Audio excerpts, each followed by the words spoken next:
ஒரு சிறப்பு பேச்சு ஒரு 30 நிமிடம் கொடுத்து அருமையான தலைப்பு.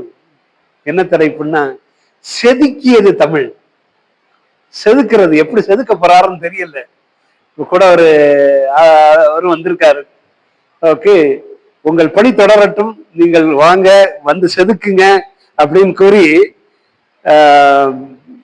திரு சொல்வேந்தர் பா சம்பத்குமார் அவர்களை செதுக்கியது தமிழ் அப்படிங்கிற ஒரு பேச்சு தலைப்பு கொடுத்து அவங்களுக்கு கொடுக்கப்பட்ட நேரம் 30 நிமிடங்கள். கரெக்டா? ஓகே, நன்றி ஐயா. சென்னை தமிழ் சொல்வேந்தர்கள் மன்றம் 106வது நிகழ்ச்சி. வரும்போதே ஐயா சொன்னாங்க,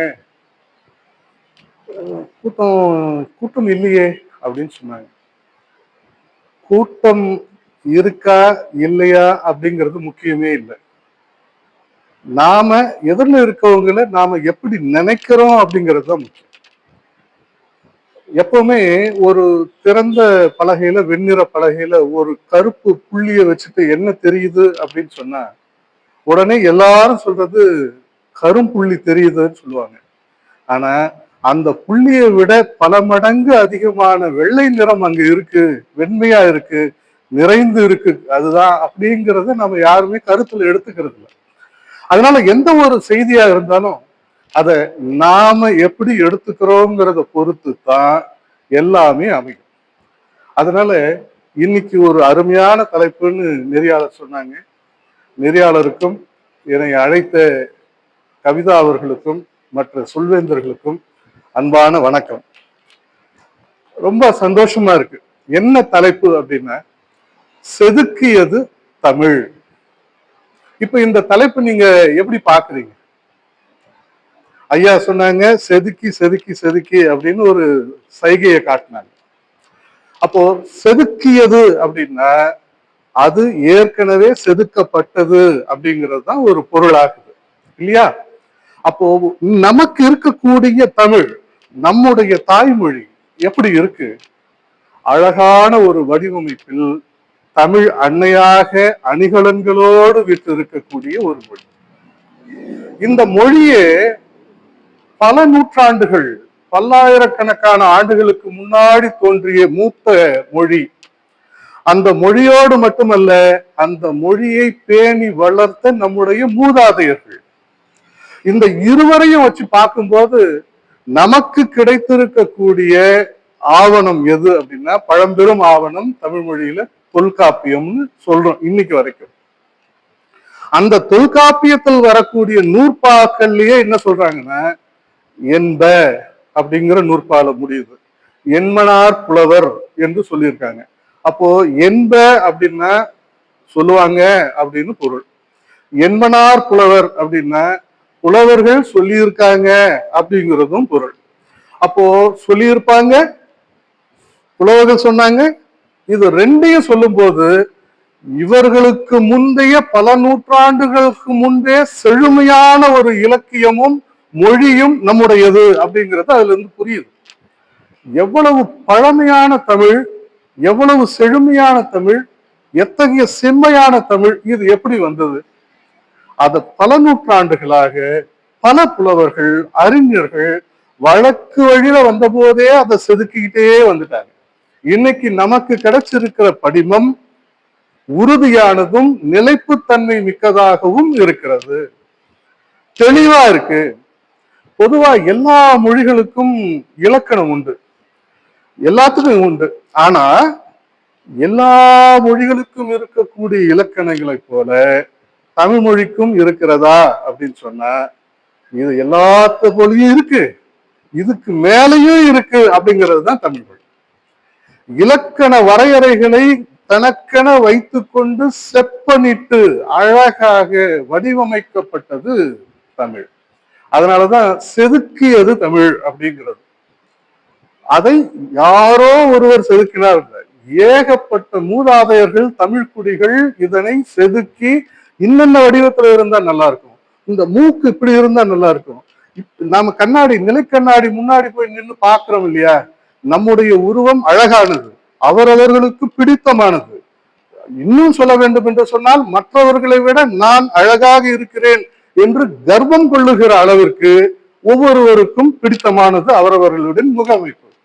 ஆனா இதுக்கும் மேல இன்னும் அழகா இருக்கணும்னு நாம நினைக்கிறோம்னா நம்மை விட உயர்வானதாக ஒன்றை கருதினால் ஒழிய அவர்களின் மீது நமக்கு பற்று வராது.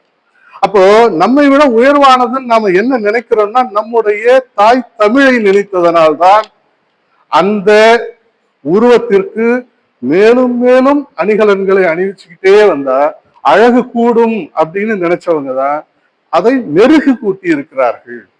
அந்த மெருகு கூட்டிய உருவம் தான் இன்றைக்கு இந்த அளவிற்கு இருக்கிறது. ஒன்று, இது மற்றவர்கள் அவர்களிடம் செய்தது. அடுத்ததாக தன்னை தானே செதுக்கி கொண்ட வளமை மிக்கது தமிழ். இன்னொருத்தர் செதுக்கணும்னு அவசியம் இல்லை. தன்னைத்தானே செப்பனிட்டுக் கொள்வது, தன்னைத்தானே வளமைப்படுத்திக் கொள்வது. இந்த மொழிக்கு ஏற்பட்ட இடையூறுகள் போல வேற எந்த மொழிக்கும் ஏற்பட்டதில்லை. இன்னைக்கும் தமிழ்னு சொன்ன நடுங்கிக்கிட்டு இருக்க உலகமும் மொழியாளர்களையும் நிறைய பேர் இருக்காங்க. இந்த மொழி மூத்ததா? இல்லை இல்லை, என்னுடையது மூத்தது என்று எவர் போட்டியிட்டாலும் முதலிடத்தில் நிற்பது தமிழாக மட்டுமே இருக்கிறது. அத்தனை மொழிகளுமே அந்த மொழிக்கு இணையானது, அந்த மொழிக்கு மூத்தது, அந்த மொழிக்கு இப்படித்தான் ஒப்புமைப்படுத்தி சொல்லுகிற அளவிற்கு தமிழ் இன்றைக்கும் நீடித்தும் நிலைத்தும் அழகுற மிளிர்ந்து கொண்டிருக்கிறதுன்னா அதுதான் அந்த மொழியின் வளமை.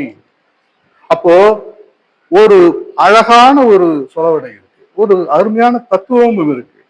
நாம் எதை உளமாற நினைக்கிறோமோ அதுவாகவே நாம் மாறி போய் விடுவோம் அப்படின்னு சுவாமி விவேகானந்தர் தன்னுடைய பொன்மொழிகள்ல சொல்லியிருக்கார்.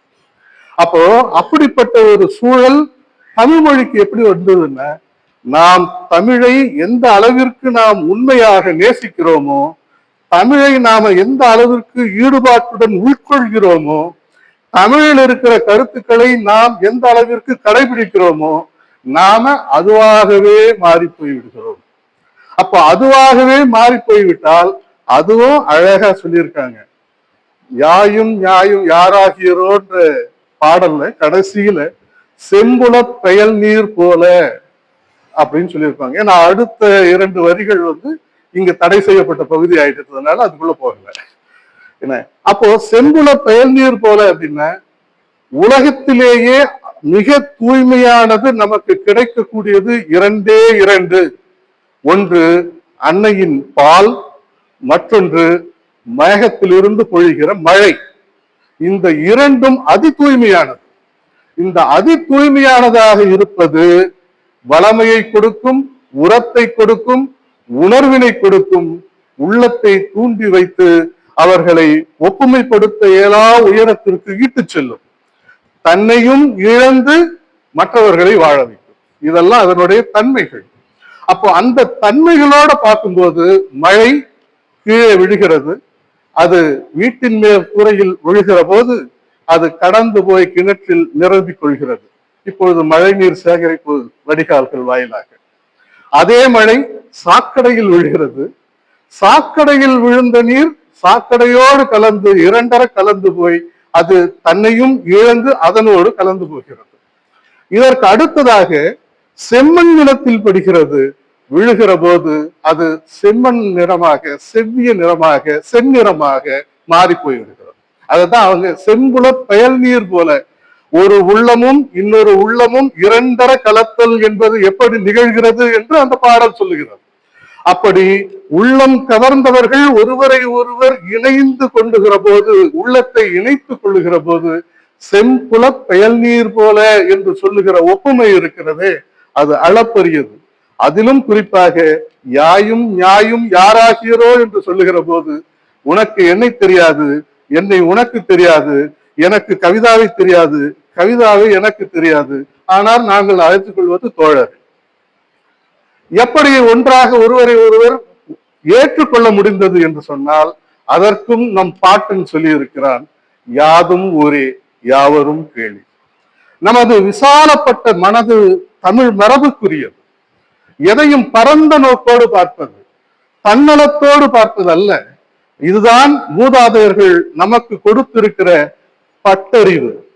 பட்டறிவு என்று சொன்னால் இங்கு இருக்கிற தமிழ் ஆளுமைகளுக்கு புரியும். என்றாலும் புரிவதற்காக சொல்லுகிறேன். அனுபவம் என்று சொல்லுகிறோமே, அதற்கு நல்ல தமிழில் சொல்வதுதான் பட்டறிவு.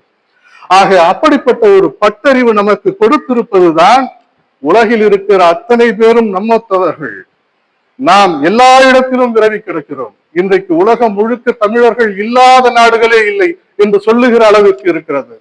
அதே போன்றுதான் இங்கு இருக்கிற தமிழர்கள் எந்த நாட்டிற்கு சென்றாலும் அந்த நாட்டில் தன்னுடைய உழைப்பை வழங்கிவிட்டு அந்த நாட்டை உயர்த்துவதோடு மட்டுமல்லாமல் தன்னையும் சேர்த்து கொஞ்சம் உயர்த்தி கொள்வார்கள். இந்த பண்பு எங்கிருந்து வந்தது என்று சொன்னால் அதுவும் நம் தமிழ் மண்ணிலிருந்து வந்தது, பண்பாட்டிலிருந்து வந்தது. படையெடுத்து போய் பல நாடுகளை நாம் பிடித்திருக்கிறோம். பல இடங்களிலே நம் ஆட்சியை கொண்டு போய் நிலைநிறுத்தி இருக்கிறோம். ஆனால் நிலைநிறுத்தினாலும் கூட எந்த இடத்திலும் அந்த ஆட்சியின் அதிகாரத்தை நாம் கையில் வைத்துக் கொண்டு சுவைப்பது இல்லை. அங்கு போய் நம்முடைய ஆளுமையை நிலைநாட்டுவோம், காட்டுவோம், வீரத்தை வெளிப்படுத்துவோம். பின்பு அவர்களிடமே அந்த ஆட்சியை கொடுத்து விட்டு நாம் திரும்பி வந்து விடுவோம். ஆக அந்த அளவிற்குத்தான் நம்முடைய பண்பாடு. எவரையும் ஆதிக்கம் செலுத்த வேண்டும் என்ற எண்ணம் தமிழருக்கு உரியது அல்ல. அதனால்தான் நாம் எங்கு சென்றாலும் நம்முடைய வீரத்தையும் திறனையும் நிலைநாட்டிவிட்டு அங்கிருந்து அவர்களிடமே அதனை கொடுத்து விட்டு பெருந்தன்மையோடு திரும்பி வருகிற நம்முடைய மரபு என்பதுதான் அந்த மண்ணிலிருந்து வந்தது. இப்பொழுது யார் யாரை செதுக்கியது? அந்த தமிழ், அந்த மொழியை சுவாசிக்கிற தமிழர்கள், அந்த தமிழர்கள் பகுதியிலிருந்து கடந்து போய் பல இடங்களில் நிலைநாட்டிய வீரம், அந்த வீரத்தின் பயனாய் கிடைத்த அந்த நிலம், அந்த நிலத்தை அவர்களிடமே ஆட்சி பொறுப்பிற்கு கொண்டு வந்து விட்டு ஆளுகிற, அவர்களை ஆள வைக்கிற, அவர்களை பாதுகாக்கிற தன்மை என்பது தமிழர்களுக்கே உரிய மரபாகிறது. இப்பொழுது பிற மொழிகள் எல்லாம் நம்மோடு போட்டியிட முடியவில்லை என்று சொன்னேன் அல்லவா? அப்பொழுது அந்த மொழிகள் எப்படி தடுமாறுகிறது என்று சொன்னால், எல்லா உயிர்களும் பிறக்கிறது, மாய்கிறது. ஆனால் எல்லா உயிர்களுக்கும் இருக்கக்கூடிய பண்பு என்பது பொதுமையானது. இது என்னுடையது என்று ஏற்றுக்கொள்ளுகிற எண்ணம் தமிழர்களுக்கு கிடையாது. அதனால்தான் நம்முடைய பாட்டன் சொன்னான், பிறப்புக்கும் எல்லா உயிர்க்கும் என்று சொன்னான். பிறப்பு எல்லோருக்கும் சமமானது. அறிவியலே சொல்லி இருக்கிறது, அன்னையின் வயிற்றில் 10 திங்கள் காத்திருந்து ஈன்றெடுத்தாள் என்பதுதான் அறிவியல்.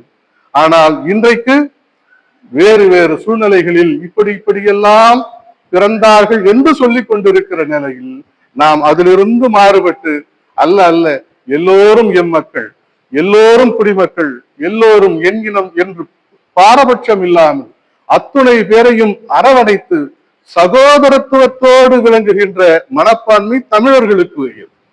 இந்த பிறப்பை பற்றி சொன்னேன் அல்லவா?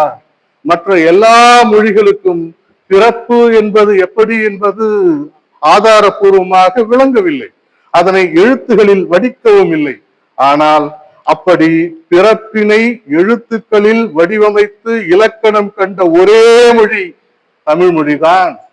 தொல்காப்பியத்தில் எழுத்ததிகாரம் என்று வைத்து அந்த எழுத்ததிகாரத்தில் உச்சரிக்கப்படுகிற ஒவ்வொரு எழுத்தும் இந்த உடலிலிருந்து எந்த பகுதியிலிருந்து பிறக்கிறது என்பதனை அழுத்தம் திருத்தமாக பதிவு செய்திருக்கிறார்கள்.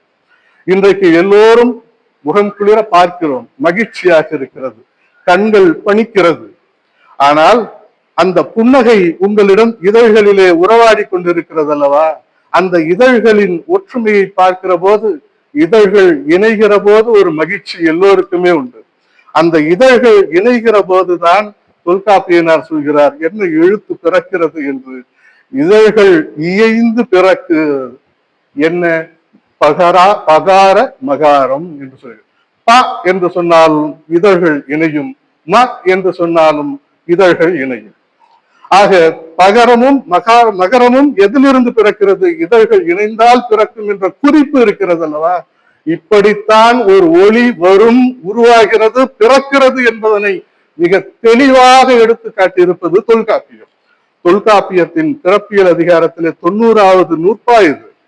ஆக இப்படிப்பட்ட ஒரு செய்தியை அத்துணை பேருக்கும் புரிகிற வகையில் நாம் கொண்டு போய் செலுத்தவில்லை என்பதுதான் நாம் செய்திருக்கிற பிழை. நம்மிடம் எல்லாம் இருக்கிறது, என்ன இல்லை இந்த திருநாட்டில், என்ன வளம் இல்லை, எல்லாம் இருக்கிறது. ஆனால் நமக்குத்தான் அதனுடைய அருமை முழுமையாக தெரியவில்லை. முழுமையாக தெரிந்தவர்கள் அதிகமாக சொல்வதில்லை. அதிகமாக அப்படி சொல்ல வந்தாலும் அதனை கேட்க ஆட்கள் இருப்பதில்லை. ஆட்கள் இல்லை என்றாலும் வந்திருப்பவர்கள் அத்துணை பேருமே அதன் மீது ஒரு அன்பும் பாசமும் கருத்து செறிவும் இருப்பதனால்தான் இங்கு வந்திருக்கிறது. ஆகவேதான் பல்லாயிரம் கோடி மக்கள் முன் பேசுகிற மேடையை காட்டிலும் இந்த மேடை புனிதமானதாக கருதப்படுகிறது. இது மேடை சொல்வேந்தர்கள் மேடை மட்டுமல்ல, பாவலர் அரங்கமாக இருக்கிறது. தனித்தமிழுக்காக தன்னை அர்ப்பணித்துக் கொண்டிருக்கிற அந்த தமிழின் உயிர் நாடியை என்றைக்கும் துடிக்க வைத்துக் கொண்டிருக்க வேண்டும் என்று எண்ணிக்கொண்டிருக்கிறவர் அங்கே உறங்கிக் கொண்டிருக்கிறார். உறங்கிக் கொண்டிருந்தாலும் கூட அந்த இதயமும் மனதும் இது சுற்றியே வந்து கொண்டிருக்கிறது. அத்தகைய இடத்தில் இருக்கிற நம்முடைய தமிழ் இன்றைக்கு இந்த நிலைக்கு உயர்ந்து நிற்கிறது என்பது மட்டுமல்ல, இப்பொழுது அது தன்னைத்தானே செதுக்கி கொண்டது. மூதாதையர்கள் செதுக்கி இருக்கிறார்கள். ஆகவே செதுக்கியது தமிழ் என்று ஓரளவிற்கு ஒரு பகுதிக்குள் வந்துவிட்டோம். சரி, இதை இப்படியே பார்த்தால் சரியானதா? தமிழ் நமக்கு கற்றுக் கொடுத்திருக்கிற எண்ணிலா பாடங்களில் ஒன்று, ஒரு எழுத்து ஒரு பொருளை கொடுக்கும், ஒரே ஒரு சொல் பல பொருளை கொடுக்கும். ஒரு சொல்லுக்குள் இருக்கக்கூடிய அந்த சொல்லின் எழுத்துக்கள் மாறினால் வேறொரு பொருளை கொடுக்கும். இத்தகைய சித்து விளையாட்டுகள் நிறைந்த கணிக்க முடியாத திறமைகள் மலிந்து இருக்கிற மொழி தமிழ் மொழி. ஆ என்று சொன்னால் பசு, கோ என்று சொன்னால் மன்னன். இதை இரண்டையும் வைத்து பார்க்கிற போது ஆடி என்று சொன்னால் இப்பொழுது நடந்து கொண்டிருக்கிற மாதம், மாதம் என்பது கூட வடமொழி சொல். திங்கள் என்பதுதான் சரியான தமிழ்ச்சொல். ஆடி திங்கள் இது பெயர் சொல்லாக வருகிறது. ஆடி என்றால் நாட்டியம் ஆடுதல். அந்த நாட்டியம் ஆடுதல் என்பது வினை சொல்லாக வருகிறது ஆடி. ஆக ஒரு சொல் பொருளை வேறு விதமாக கொடுக்கிறது. அப்படித்தான் செதுக்கியது தமிழ் என்று சொல்வது, செதுக்கியதால் செதுக்கி கொண்டதால் அது சிலையாகிறது, மற்றவர்களை செதுக்கியதால் அது உளியாகிறது என்பதும் முக்கியமானது. அதனால்தான் அதற்கு யதார்த்தமாக இந்த சொல்லை தேடியெல்லாம் வைக்கவில்லை. என்ன தலைப்பு வைக்கலாம் என்று சொன்ன போது இது எதேச்சையாக வந்து நின்றது. இயற்கையே நமக்கு கொடுக்கிற போது அதை ஏற்றுக்கொள்ளுதல் என்பதுதான் உசிதம். ஆகவேதான் செதுக்கியது தமிழ் என்றோம். இப்போது இப்படிப்பட்ட ஒரு தமிழ், தன்னைத்தானே தகவமைத்துக் கொண்ட தமிழ், தன்னை போன்று மற்றவர்களையும் தன்னுடைய பண்புகளை அவர்களுக்கு கொடுக்க வேண்டும் என்று முழுமையாக அர்ப்பணிப்போடு இருக்கிற தமிழ் நம்ம எல்லாம் எப்படி செதுக்கி இருக்கிறது என்பது நன்றாக தெரியும். ஆக நம்மை அது மிக தெளிவாக செதுக்கி இருக்கிறது ஒவ்வொரு விதத்திலும். இப்பொழுது சொன்னேன் அல்லவா, நாம் எங்கு சென்றாலும் நம்முடைய தன்மையை இழப்பவர்கள் இல்லை. நாகரீகம் என்ற பெயரில் எவ்வளவு மலிந்து போனாலும் உயர்ந்து போனாலும் நம்முடைய தன்மைகளை இழப்பதில்லை. எங்கு பார்த்தாலும் வணக்கம் என்று சொல்லுகிற அந்த ஒரு சொல் இருக்கிறதே, இன்றைக்கும் எல்லோரிடத்திலும் இருந்து கொண்டிருக்கிறது. அது மொழிகள் மாறுபட்டு இருக்கலாம், இந்த பண்பு இங்கிருந்து கடத்தப்பட்டது, இங்கிருந்து பெறப்பட்டது. ஆக நாம் தான் அதனை சொல்லி இருக்கிறோம், நாம் தான் உலகிற்கு கொடையாக கொடுத்திருக்கிறோம். அதோடு மட்டுமல்ல, நாம் கொடுத்திருக்கிறோமே எடுத்துக்கொள்வதில்லையா எல்லாம் எடுத்துக்கொள்வதிலும் தவறில்லை. ஏனென்றால் எது எங்கு நல்லதாக கிடைத்தாலும் அதனை பார்த்து அதனை ஏற்றுக்கொள்ளுகிற பக்குவம் என்பதும் பெருந்தன்மையானது. தவறுகள் எல்லா இடத்திலும் நிகழலாம், ஆனால் தவறு என்று தெரிந்து கொண்ட பின்பு அதனை திருத்திக் கொள்வதும் ஒப்புக்கொள்வதும் தான் ஒரு சரியான வீரத்திற்கு அழகு. அப்படிப்பட்ட பண்பு நம்மிடத்தில் இருக்கிறது, தமிழர்களிடத்தில் குறிப்பாக இருக்கிறது. அப்படி என்ன பண்பு என்று சொன்னால், நம் கண் முன்னே கடந்த நூற்றாண்டில் இருந்து வெளிவந்த கவிஞன் சொல்லுகிறான், சென்றிடுவீர் எட்டு திக்கும் கலை செல்வங்கள் யாவும் தொடர்ந்திங்கு சேர்ப்பீர் என்று சொன்னார். எல்லா செல்வங்களையும் கொண்டு வந்து சேருங்கன்னா அங்கிருந்து கிடைத்ததையெல்லாம் சுருட்டி கொண்டு வந்து விட வேண்டும் என்று அல்ல. கொணர்ந்து இங்கு சேர்ப்பீர். அந்த கருத்துக்களை நீங்கள் உட்கொண்டு விட்டு நல்ல கருத்துக்களாக இருந்தால் அதனை கொண்டு வந்து நம்மிடத்தில் கொடுங்கள் என்று சொல்லியிருக்கிறார். இந்த அளவிற்கான பரந்த மனப்பான்மை எவரிடத்தில் இருக்கும்? நமக்கு கொடுத்த தமிழ் கொடுத்த கொடை. அதற்கு அடுத்ததாக இன்னமும் ஒரு படி மேலே போனால் என் தமிழ் எப்படி என்று பாவேந்தர் சொல்லியிருக்கிறார்கள். அதை நீங்கள் ஒவ்வொரு முறையும் ஒரு அறிவிப்பு வருகிற போதெல்லாம் முகத்தில் அதனை போடுகிறீர்கள், முகப்பில் அதை போடுகிறீர்கள். ஆம், தமிழுக்கு அமுதென்று பேர். தமிழுக்கும் அமுதென்று பேர் என்று சொல்லுகிற போது பலர் அதனை தவறாக கூட புரிந்து கொள்கிறார்கள். தமிழுக்கும் என்று விகுதி வருகிற போது தமிழுக்கும் அமுது என்று பேர் என்றால் அதை விட மேன்மையானது அமுதல்லவா என்று எண்ண தோன்றுகிறது. நாம் பொதுவாக சொல்லுகிறோம், நீங்கள் அழகாக இருக்கிறீர்கள் என்று சொன்னால் ஒருவரை சுட்டி பார்த்து சொல்லுகிற போது மற்றவர்களை விட அவர்கள் அழகாக இருக்கிறார்கள் என்றுதான் பொருள். அங்கு இருக்கக்கூடியவர்களில் அவர்கள் அழகாக இருக்கிறார்கள் என்று. அப்படி தமிழுக்கும் அமுதென்று பெயர் என்று சொன்னால் அமுது என்பது எல்லோருக்கும் தெரிந்தது, அதனுடைய தன்மைகள் புரிந்தது, என்றைக்கும் சாகா வரம் கொடுக்கக்கூடியது என்று கருதப்படுகிறது. நான் சரியாக சொல்லுகிறேன் என்று கருதுகிறேன். சொல்லப்படுகிறது, நாம் அருந்தியதில்லை, பார்த்ததில்லை, அப்படி நீடித்து நிலைப்பவர்கள் யார் என்று கண்டதும் இல்லை. ஆக அறிவியலுக்கு ஒவ்வாத, அதே காலகட்டத்தில் உணர்ந்து கொள்ள இயலாத, உண்மைக்கு மாறான, பகுத்தறிவுக்கு சரியாக புலப்படாத, புரிந்து கொள்ள முடியாத ஒன்று இருக்குமே ஆனால் அதனை அவ்வளவு விரைவில் நாம் ஏற்றுக்கொள்ள வேண்டிய அவசியம் இல்லை. அதனை சீர்தூக்கி பார்த்தல் என்பது முக்கியம். அதனால்தான் பாவேந்தர் அமுதை பற்றி நீங்கள் எல்லாம் நினைத்துக் கொண்டிருக்கிறீர்கள் உயர்வாக, அதனை காட்டிலும் உயர்வானது என் தமிழ் என்று ஒப்புமைப்படுத்தி தமிழுக்கும் என்று சொல்லி அறிந்து கொண்ட அமுதை விட தமிழும் அமுதுதான் என்று சொல்லுகிற பாங்கு இருக்கிறதே, அதுதான் கவிஞனின் திறம். அப்படி திறம்பட்ட கவிஞர்கள், எண்ணிலா கவிஞர்கள் அணிகலனை சேர்த்திருக்கிறார்கள். இதில் எனக்கு எங்கே என்னை செதுக்கி இருக்கிறது என்பது முக்கியம். ஆக இங்கே சொல்வேந்தர்கள் மன்றம் எப்படி பேச வேண்டும் என்கின்ற ஒரு பயிலரங்கு. இந்த பயிலரங்கு என்பது ஏதோ வந்து வேடிக்கை பார்த்து போவதல்ல, பங்கேற்பது. பங்கேற்பது என்பது மட்டுமல்ல, மேடையில் ஏறி அதில் கலந்து கொண்டு சிறப்பு செய்வது. அப்படி சிறப்பு செய்ய வேண்டும் என்று சொன்னால் அதற்கு ஒரு துணிவு வேண்டும். துணிவு வேண்டும் என்று சொன்னால் கருத்திலே தெளிவு வேண்டும். என்ன பேச போகிறோம் என்கின்ற முன்கூட்டிய ஆயத்த திட்டங்கள் இருந்தாலும் கூட மேடைக்கு வந்துவிட்ட பின்பு சொல்ல நினைத்ததெல்லாம் மறந்து போய்விடும். எதில் இருப்பவர்கள் பார்த்தால் இன்னமும் குழப்பம் அதிகமாகிவிடும். எங்கேனும் எவரேனும் கொட்டாவி விட்டால் போதும் அடடா போர் அடிக்கிறோமோ என்று கூட என்ன தோன்றுவிடும். ஆனால் போர் அடிக்கக்கூடிய செய்தி தமிழுக்கு இல்லை. காரணம், அது போர் அடிக்கும்.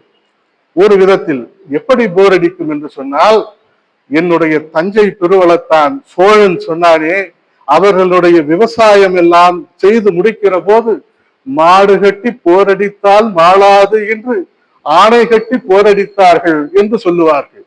அப்பொழுது ஆணை கட்டி போரடித்தல் என்பது விளைந்து முற்றிய கதிர்கள் தாள் அடித்தல் என்பது பொருள்.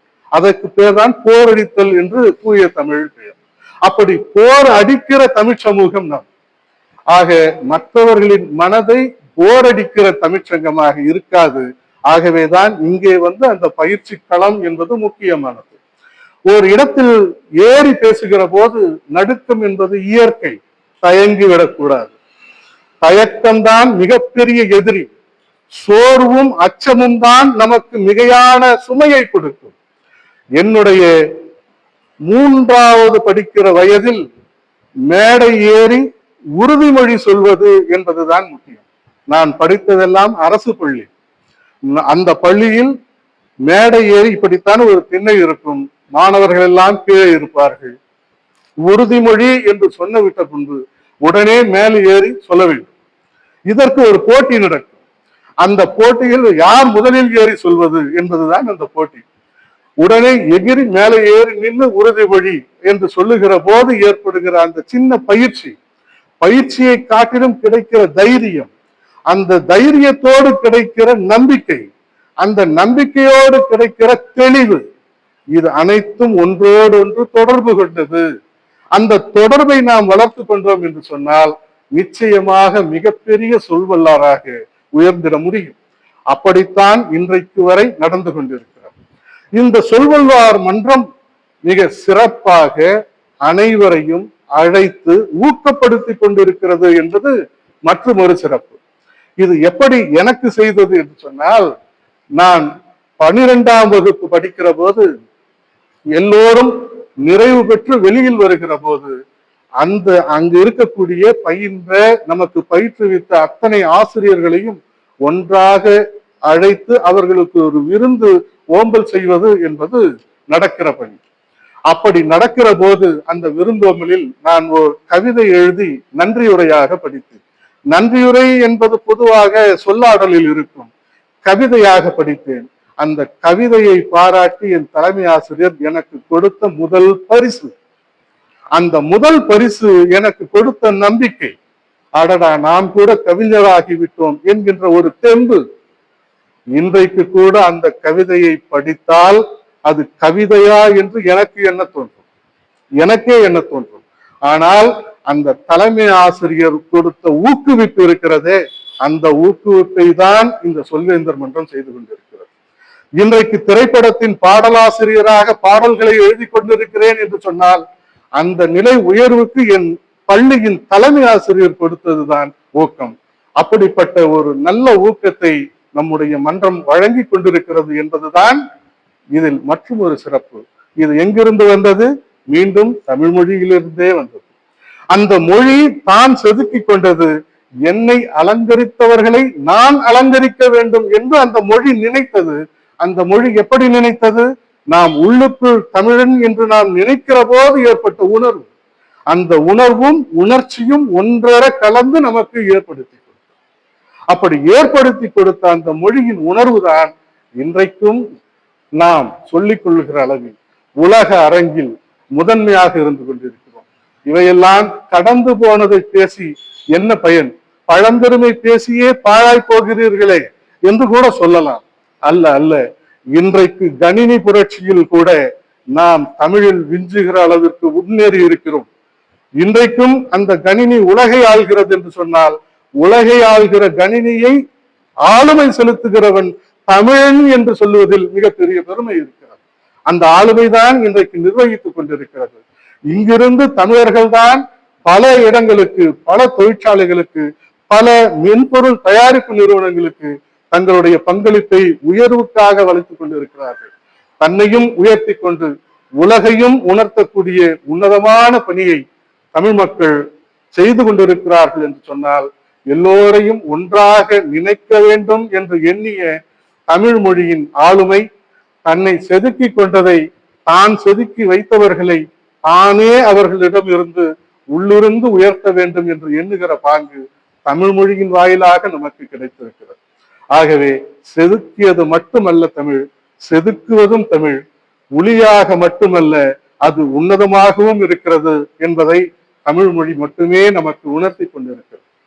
ஆகவேதான் இன்றைக்கும் நிலைத்து நிற்கிற தமிழாக, செம்மொழியாக, என்றைக்குமே நம்மிடம் இருந்து முறைப்படியான வளர்ச்சியை சரியாக கொடுத்து கொண்டிருக்கிற மொழியாக தமிழ் மொழி மட்டுமே இருக்கிறது.